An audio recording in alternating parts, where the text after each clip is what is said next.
भूतिया फ्लैट। दोपहर के 3 बजे के आसपास 26 साल के एक लड़के राज की लाश बेंगलोर में एक फ्लैट से बरामद होती है। इस लाश की हालत बहुत डरावनी थी।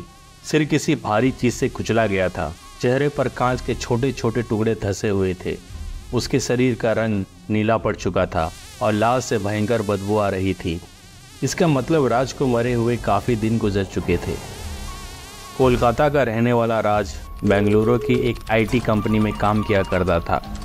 मामला बेंगलुरु की पुलिस के सामने तब आया जब राज के ऑफिस के कलीग्स और दोस्तों ने राज की गुमशुदगी की रिपोर्ट दिखाई।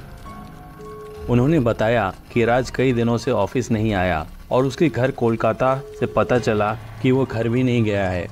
उसका फ़ोन भी बंद है। इस बात से परेशान उसके कॉलीग केशव जब उसके फ्लैट पहुंचा तब राज के फ्लैट का मेन डोर खुला हुआ था। वो अंदर घुसा तो उसके सामने ये खौफनाक मंजर पेश आया। अब पूरा मामला पुलिस के हाथ में था। फ्लैट में इन्वेस्टिगेशन करते हुए पुलिस परेशान होने लगी थी। ना ही फ्लैट में किसी तरह की चोरी हुई थी और ना ही पुलिस के हाथ कोई सबूत लगा था। इसलिए राज के पर्सनल लाइफ के बारे में जानने की पुलिस ने कोशिश की।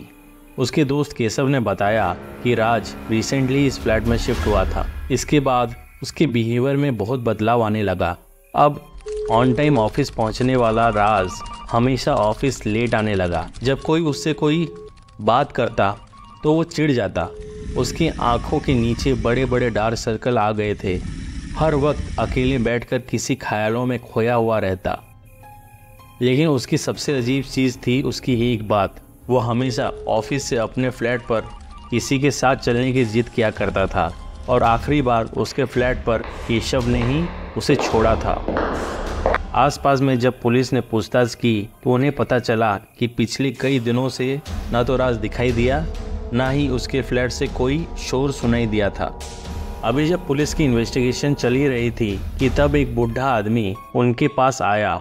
उसने राज की मौत का जिम्मेदार उस फ्लैट को ही बताया। पुलिस को उसकी इस बात पर यकीन नहीं हुआ। फिर भी पुलिस ने उससे इस दावे की वजह पूछी। उस बूढ़े आदमी ने पुलिस को बताया कि दरअसल वो फ्लैट हॉन्टेड है। उस फ्लैट में एक शराबी आदमी का भूत है। उस शराबी आदमी का कोई परिवार नहीं था।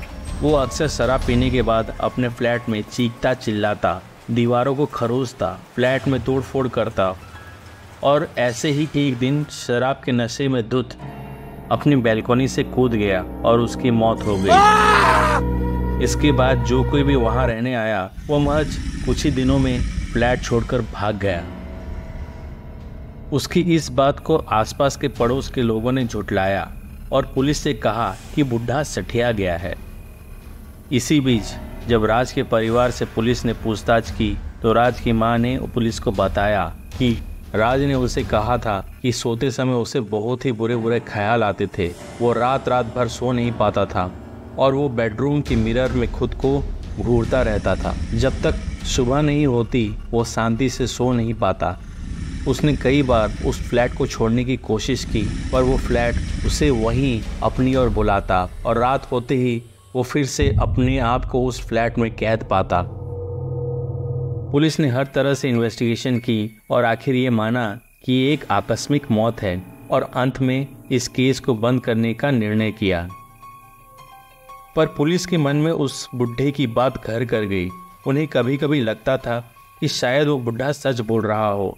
शायद आस पड़ोस के लोग उसकी बात को इसलिए झुठला रहे हो कि उन फ्लैट के दाम घट जाएं और भविष्य में कोई उस सोसाइटी में रहने ना आए। पुलिस आज भी जब उस सोसाइटी से गुजरती तो बुढ़ा आदमी उन्हें बाहर खड़े उस फ्लैट की खिड़की की ओर कुछ देखते हुए दिखाई देता।